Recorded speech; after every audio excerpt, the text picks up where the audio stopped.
Hello everyone, नमस्ते। आजको भिडियोमा म स्यान्डविच बनाउन गइरहेको छु। रेसिपीको लागि मैले लिएको छु मेयोनेज सस। यो होममेड सस हो। यसको रेसिपी मैले मेरो च्यानलमा राखिसकेको छु। भिडियोको लिंक माथि आई बटन र भिडियोको अन्त्यमा राखिदिएको छु। क्लिक गरेर हेर्न सक्नुहुन्छ या त बजारबाट पनि ल्याउन सक्नुहुन्छ। रेसिपीको लागि मलाई 2 चम्ची सस आवश्यक पर्छ। त्यसैगरी मैले लिएको छु 2 वटा ब्रेड स्लाइस, एउटा बोइल्ड आलु, 2 वटा बोइल्ड अन्डा, मसिनो गरी चप गरेको गाजर। यसलाई मैले 1 मिनेट जति बोइल गरेको छु। सर्वप्रथम म आलुलाई गाजरको जस्तै आकारमा चप गर्छु।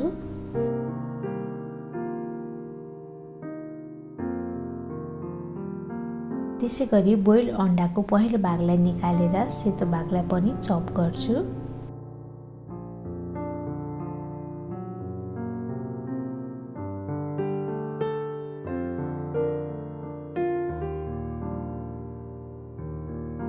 र गाजरलाई पनि यो सँगै मिक्स गरिदिन्छु। अनि अन्डाको पहिलो भागलाई चाहिँ चम्चाको सहायताले म्यास गर्छु। म्यास गरिसकेपछि अघि चप गरेको आलु, अन्डा र गाजरलाई पनि यसैमा राखिदिन्छु। अब यसमा म 1 चम्ची मेयोनेज ससलाई राखेर मिक्स गरिदिन्छु।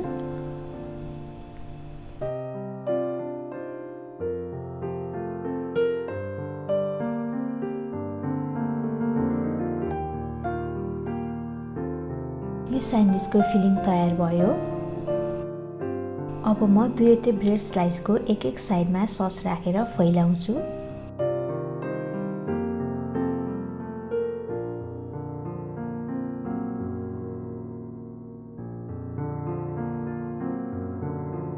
सस राखिसकेपछि एउटा ब्रेड स्लाइसको सस लगाएको साइडमा यो फिलिङलाई यसरी फैलाइदिन्छु।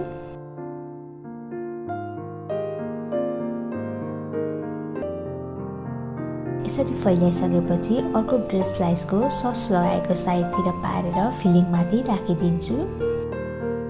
अनि हल्का स्यान्डविचलाई प्रेस गरेर लाग्ने चक्कुको सहायताले यसलाई छड्के पारेर काट्नुपर्छ। यसरी छड्के काट्दा स्यान्डविच राम्रो देखिन्छ। एकदमै टेस्टी स्यान्डविच तयार भयो। हजुरहरूले पनि यसलाई घरमा ट्राई गर्न सक्नुहुन्छ। भिडियो मन पर्यो भने भिडियोलाई लाइक गर्न नबिर्सनुहोला र च्यानललाई सब्स्क्राइब पनि गर्नुहोला।